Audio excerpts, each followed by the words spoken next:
ओम सभी को सादर नमस्ते।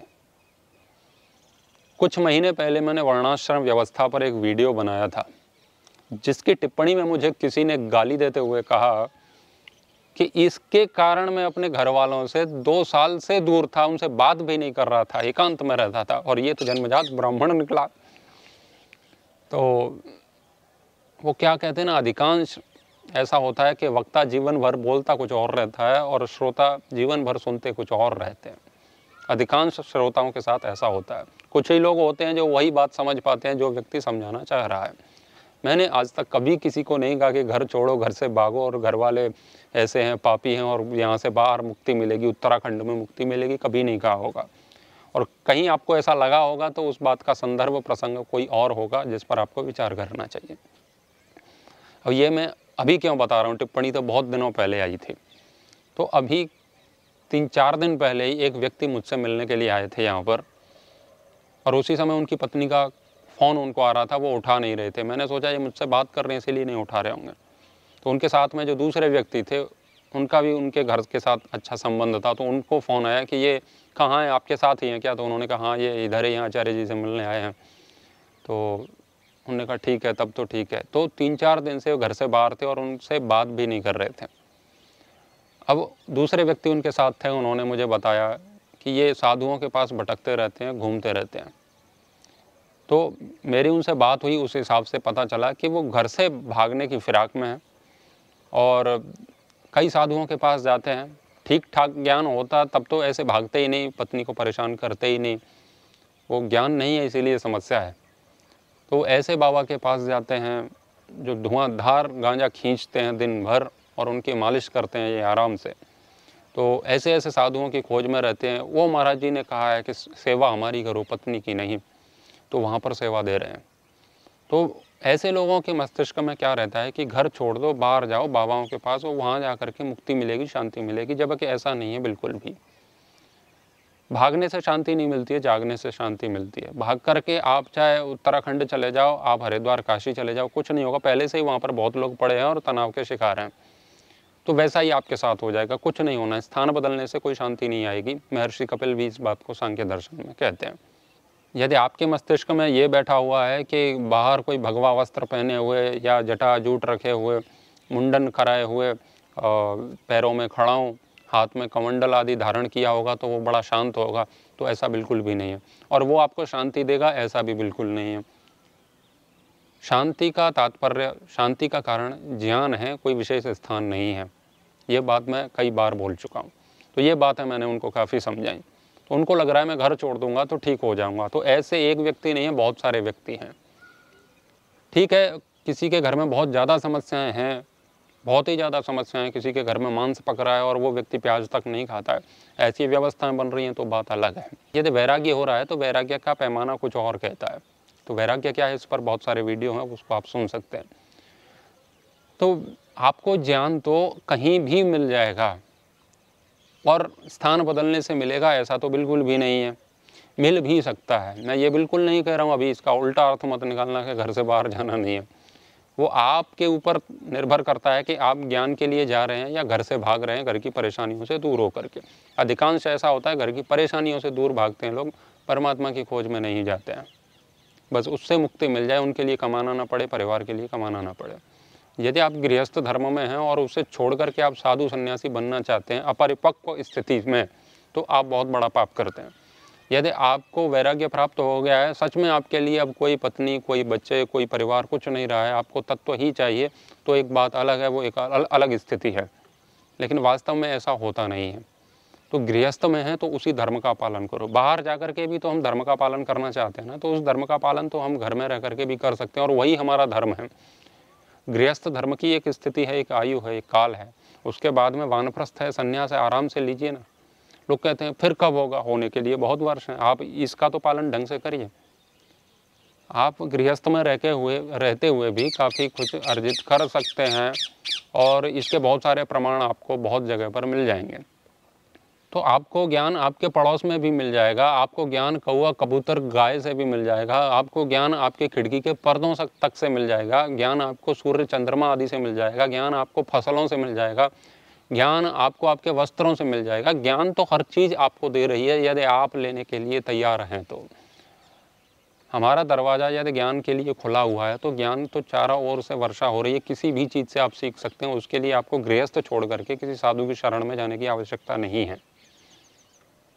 और ऐसा नहीं है कि साधु बहुत ज्ञानवान होते हैं और गृहस्थी ज्ञानवान नहीं होते हैं। इसके भी बहुत सारे उदाहरण मिलते हैं। साधु ज्ञानवान होते हैं लेकिन वही होते हैं, गृहस्थी कुछ नहीं जानते, ऐसा बिल्कुल भी नहीं है। तो कौन सा ज्ञानी कब कहाँ मिल जाए ये हम कह नहीं सकते हैं। वो साधु के परिवेश में मिलेगा ऐसा ही नहीं है। महाभारत में एक सुंदर प्रसंग आता है इस बात के लिए कि एक भिक्षुक ब्राह्मण तपस्या कर रहे थे वृक्ष के नीचे बैठे हुए। तो उसी वृक्ष पर एक बगुली बैठी हुई थी, उसने उनके ऊपर मल त्याग कर दिया, बीट कर दी। जैसे ही उनके ऊपर बीट गिरी तो उनको बड़ा क्रोध आया। उनके ऊपर जैसे ही बीट गिरी उन्होंने क्रोध पूर्वक अपनी दृष्टि को उस बगुली पर डाला तो उसके प्राण हरण करने का प्रयास किया उन्होंने अपनी सिद्धि के द्वारा, अपने तप के द्वारा। तो बगुली निष्प्राण हो गई, नीचे गिर गई और भस्म हो गई, जल गई उनके तेज से। उन्होंने कहा तुम्हें पता नहीं मैं तपस्या कर रहा हूँ, तुम मेरी तपस्या में बाधा डाल रही हो। जला दिया उसको। लेकिन वो जल गई तो उसके बाद उसको बहुत बुरा लगा, अंदर से अपने आप से घृणा होने लगी, ग्लानि का भाव उनके अंदर आने लगा। उन्होंने कहा ये तो मेरे से बहुत गलत हो गया, ये नहीं करना था, इतना क्रोध ठीक नहीं है। फिर बाद में वो अपने आप को समझा रहे हैं। कुछ समय के पश्चात वो ब्राह्मण भिक्षुक अपनी साधना से उठ करके भिक्षा याचना के लिए गांव में जाते हैं। तो एक कुटिया के समक्ष खड़े होकर के वो एक स्त्री से भिक्षा मांगते हैं। तो अंदर से आवाज़ आती है मैं अभी लेकर के आती हूँ महात्मा, आप ठहरिए, रुकिए। वो भिक्षा देने के लिए आ ही रही थी कि इतने में उनके पति की आवाज़ उनको आ गई। तो फिर उन्होंने भिक्षा का कटोरा रख दिया, पात्र रख दिया और पति की सेवा में संलग्न हो गई। उन्होंने उनके चरण धुलाए, उनको जल दिया और उनको बैठने के लिए आसन दिया और हाथ का पंखा जला, जो भी है उनके, जो भी पसीना वसीना जो भी था उनकी सेवा में जो भी करना था वो करने लगी। तो इस कारण से उनको विलंब हो गया। बाहर से आवाज़ आ रही थी कि भिक्षा दो, भिक्षा दो। थोड़ा सा विलंब हुआ तो उनका क्रोध और बढ़ गया, जैसा कि बगुली पे बढ़ गया था। फिर वो स्त्री बड़े ही विनम्र भाव से उनको भिक्षा देने के लिए उत्सुक हुई, उनके पात्र में गिरा रही थी। तो उन्होंने कहा तुम्हें पता नहीं है ये ब्राह्मण बालक कब से खड़ा है यहाँ पर? तुम्हें इतना भी नहीं पता कि एक ब्राह्मण बालक दरवाजे पर एक भिक्षुक खड़ा हुआ है तो उसको भिक्षा पहले देनी चाहिए, घर के काम बाद में निपटाने चाहिए। तो उन्होंने कहा क्षमा कीजिए प्रभु, मेरे पति आ गए थे, मैं उनकी सेवा में संलग्न थी, मेरे लिए पति पहले हैं, भिक्षुक बाद में है। तो ये कहा तो फिर उनका क्रोध और ऊपर चढ़ गया। तो पारा खटकने लगा, पारा बढ़ने लगा। फिर उन्होंने दो चार बातें उनको और ऐसे कह दी कि तुम्हें पता है कि हमारे अपमान का प्रभाव क्या होता है? तो उन्होंने मुस्कुराते हुए उस स्त्री ने कहा कि देखो यहाँ पर गुस्सा करने की, क्रोध करने की कोई आवश्यकता नहीं है। बगुली समझा है क्या मुझे, जो अपने तेज से मुझे भस्म कर दोगे? ये अपना क्रोध अपने थैले में रखो, अपने पास रखो। भिक्षा चाहिए तो ले जाओ, मैं बड़ी विनम्रता से आपको दे रही हूँ, आदरपूर्वक दे रही हूँ, आप इतना क्रोध मत करिए। तो ये बात जैसे ही उस भिक्षुक ने सुनी तो उसके कान खड़े हो गए, रोंगटे भी खड़े हो गए। उनका ये बात इसको कैसे पता चल गया? एक साधारण सी स्त्री गृहिणी जिसे ये बात कैसे पता चल गई कि मेरे तेज से बगुली को भस्म कर दिया गया है? तो वो तो सरेंडर हो गए उनके सामने। उन्होंने कहा कि आपको कैसे पता चला? उन्होंने कहा मेरे को कैसे पता चला वो सब आप छोड़िए, आप भिक्षा ले जाइए और जाइए। तो फिर वो उनके पीछे ही पड़ गए। उन्होंने कहा आप तो बहुत पहुँचे हुए हैं, बहुत साधिका हैं, आपके पास तो कई सारी सिद्धियाँ हैं, तो मुझे भी ये चाहिए, मुझे भी बताओ ना, कुछ धर्म का ज्ञान दो। मैं तो खोखला हूँ, नंगा हूँ, अंदर से कुछ भी नहीं है मेरे अंदर, मैं तो एकदम कंगाल हूँ। मुझे अपनी तपस्या का बड़ा घमंड था और आपने तो क्षण भर में चकनाचूर कर दिया। तो उन्होंने कहा देखो हम तो साधारण सी स्त्री हैं, गृहिणी हैं, हमें तो जो भी प्राप्त हुआ है पति की सेवा करते हुए, जो गृहस्थ धर्म का लक्षण बताया जाता है, उस लक्षणों का, उस कर्तव्य का पालन करते हुए जो भी मिला है वो परमात्मा जाने, हमें इन चीज़ों से कोई लेना देना नहीं है। यदि आपको वास्तव में धर्म का ज्ञान चाहिए तो आप धर्मव्याध के पास जाओ। उन्होंने कहा ये कौन है कि वही आपको धर्म का ज्ञान देंगे? तो फिर उनका जो भी पता उन्होंने बताया, उस पते पर वो भिक्षुक ब्राह्मण वहाँ पर पहुँच गए। लोगों से पूछते पूछते पहुँच गए धर्मव्याध कहाँ हैं, धर्मव्याध कहाँ हैं? तो लोगों ने बता दिया कि वो रहे, वो काम कर रहे हैं, उधर चले जाओ। उधर उन्होंने देखा वो मांस की दुकान पर बैठे हुए थे, मांस बेच रहे थे। तो उन्होंने कहा धर्मव्याध आप ही हैं? उन्होंने कहा हाँ मैं ही हूँ। आपको उन्होंने भेजा होगा, आपने बगुली को भस्म कर दिया था, वो सारी घटना उन्होंने पूरी सुना दी। उन्होंने कहा आपको कैसे पता चला? आप तो कोई धर्मात्मा महात्मा भी नहीं दिखते हैं, आप तो मांस की दुकान चला रहे हैं। तो फिर उन्होंने कहा ये मेरा व्यापार है, ये मेरे पूर्वज ऐसा ही करते थे, तो मैं तो उसी कुल परंपरा के तहत इस व्यापार में सम्मिलित हूँ। मैं मांस काटता नहीं हूँ, मैं मांस बेचता हूँ। हालांकि मांस बेचना भी पाप है, वो गलत है, लेकिन उस पाप का फल दूसरा होगा। उनके पास जो जानने की सिद्धि थी वो किसी दूसरे पुण्य का फल था। पाप और पुण्य दोनों अलग अलग होते हैं, दोनों का फल अलग अलग होता है।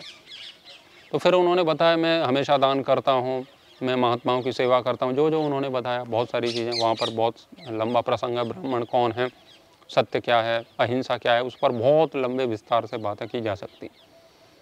तो वो व्यक्ति जिसे देख करके हम लोग यही कहेंगे कि देखो मांस की दुकान पर ये क्या ज्ञान देगा, लेकिन उनके पास भी ऐसी बहुत सारी बातें थी बताने के लिए जिससे हमारे जीवन का कल्याण हो सकता है।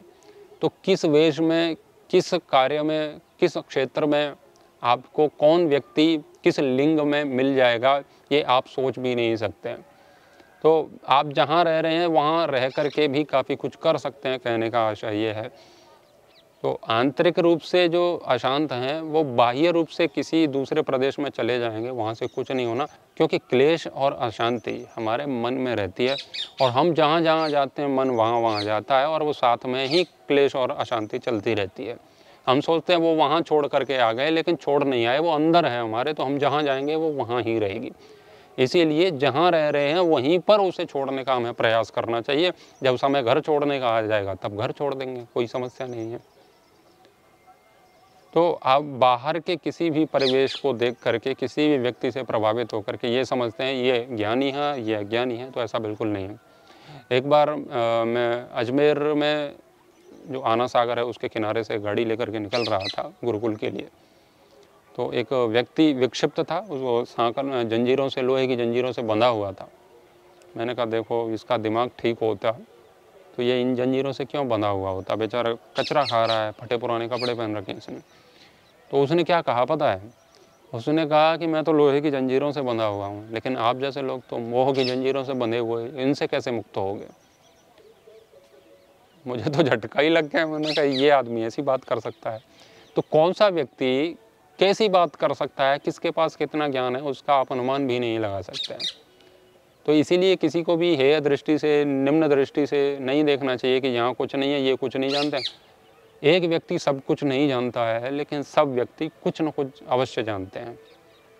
तो हमें जहाँ से भी मिले वहाँ से ले लेना चाहिए। और ये जो अहंकार होता है कि मैं इनसे सीखूँगा, तो ये अज्ञान है, ये और कुछ भी नहीं है। हम कहीं से भी, किसी से भी, सजीव वस्तुओं को छोड़ दीजिए, चेतन को छोड़ दीजिए, आप अचेतन से, जड़ से भी सीख सकते हैं। तो कब कहाँ कुछ सीखने को मिल जाए उसके लिए हमें सदैव तत्पर रहना चाहिए। उसके लिए भाग दौड़ करने की बाहर कोई आवश्यकता नहीं है। जो भी भाग दौड़ करनी है वो आंतरिक रूप से करें। हाँ, एकांत में हम कभी चले जाते हैं तो उससे कुछ जो वातावरण की दृष्टि से कुछ शांति मिल जाती है वो मिल जाती है, बस उतना सा होता है। बाकी तो लंबी तपस्या और धर्म के पथ पर चलते हुए ही कल्याण हो सकता है। घर बदलने से, कपड़े बदलने से कुछ नहीं होगा। आशा है आपको स्पष्ट हो गया होगा। धन्यवाद।